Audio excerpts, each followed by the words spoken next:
What is it about a new home that commands your attention as you go by? Well, it's obviously more than the contemporary angles or the stately entryway. A relaxing day on the golf course. Not quite the same if every shot begins and ends in the rough. Or what if the ground at your family's favorite picnic site was suddenly harder than the ice in your cooler? With millions of acres of green grass across the United States, it's easy to overlook the value of each individual blade. Think about it. The green we take for granted adds so much to our quality of life. And quality means value. Value for today in terms of beauty and economics. And value for the future when you consider the environmental benefits of healthy turf. For today, most people know that healthy turf adds value to their property. That's why landowners and managers invest billions of dollars each year in turf care services, plants and seed products, fertilizers, and pest control products.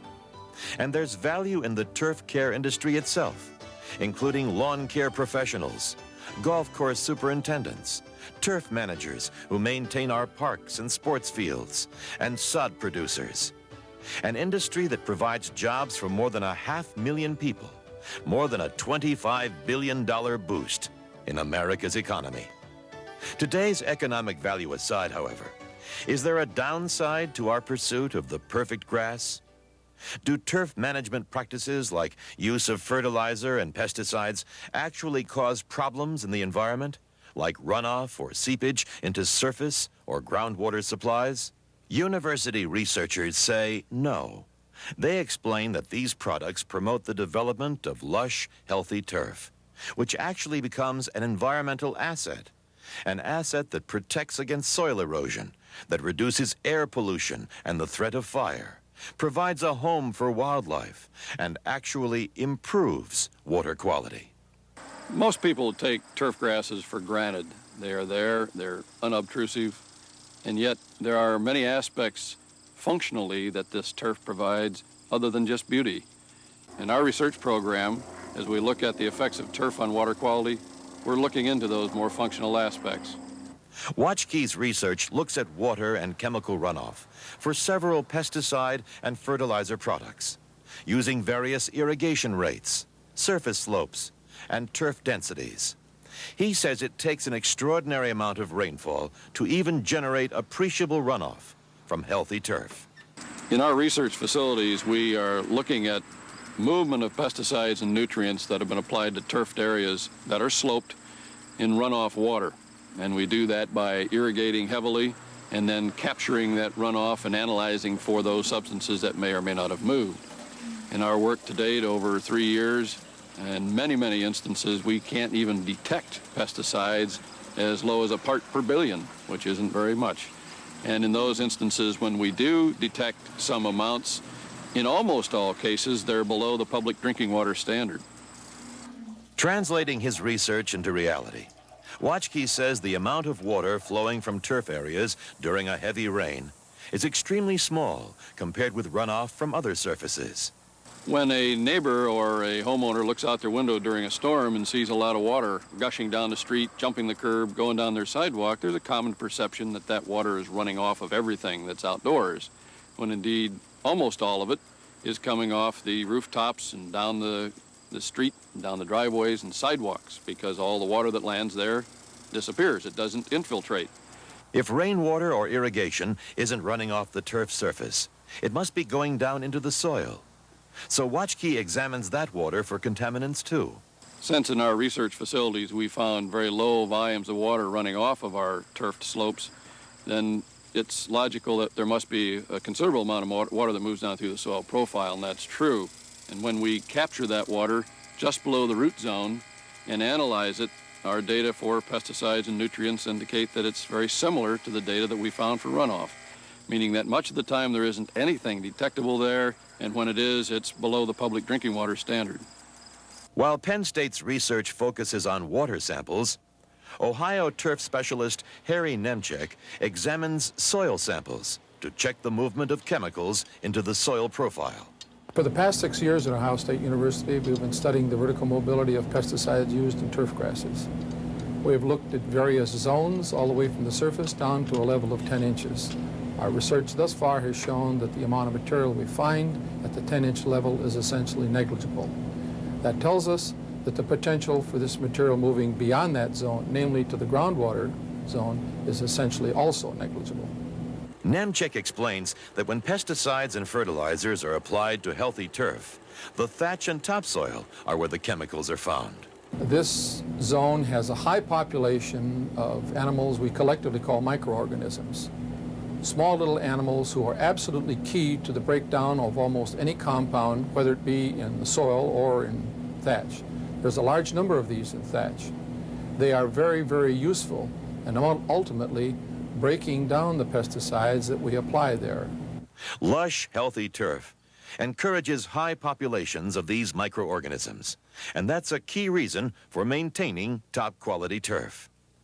Good management practices, which would include the application of pesticides when needed and fertilizer as needed to produce a quality, aesthetically acceptable turf.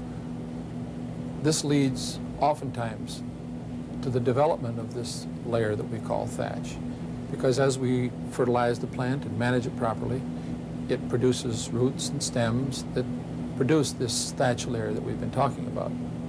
The organic thatch layer of the turf plant is so effective at affixing and breaking down chemicals that for years it's been common practice in agriculture to use grass filter strips in cropland to prevent pesticide runoff.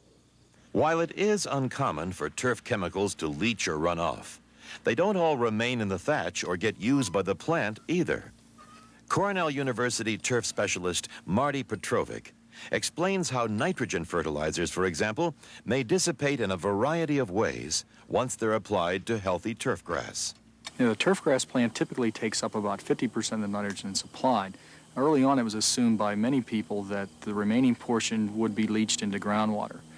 We know today, however, that that isn't true. A large amount will be lost back to the atmosphere either through volatilization or dehumidification, and also a major portion can be tied up in the soil. Therefore, there's very little left of the nitrogen left that could be either leached or run off into surface waters. Lush turf improves nutrient uptake as the denser leaf surface increases interception of applied chemicals, and a more extensive root system improves holding capacity. But Petrovic says it varies with soil type. Besides maintaining a healthy turf surface, there are other ways to minimize the risk of nitrate leaching or runoff, particularly in problem sandy soils. First, apply fertilizers at optimal times. We found that late fall fertilizing, though it's very good from the turf grass perspective, is not very good from a groundwater perspective. That's the time of the year where there's limited plant uptake of nitrogen. The soils are relatively cool, so there's very little tie-up by microbial activity in the soil. And also that's the time of the year when most of the water that reaches groundwater is moving through soils. The source of nitrogen is another important variable.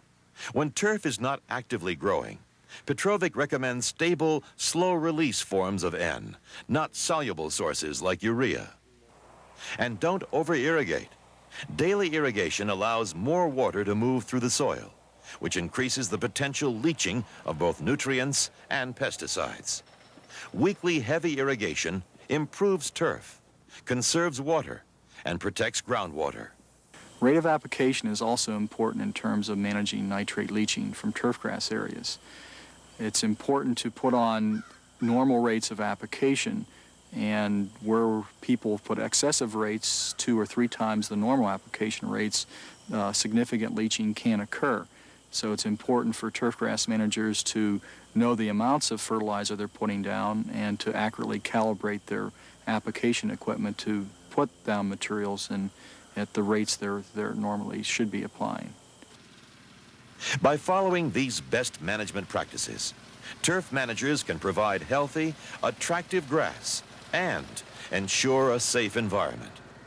Years of research at several leading state universities point to the same conclusion. Based on our research at Penn State looking at runoff and leachate and the quality of the water in those areas, we find that fertilizers and pesticides applied to turf don't compromise the quality of those waters. So there's no reason to compromise on top quality turf either. You can enjoy the value of our luxurious lawns, glorious golf courses, sensational sports fields, and perfect parks today. And be assured that this value will still be there tomorrow, because healthy turf actually benefits our environment. And that's important for the future.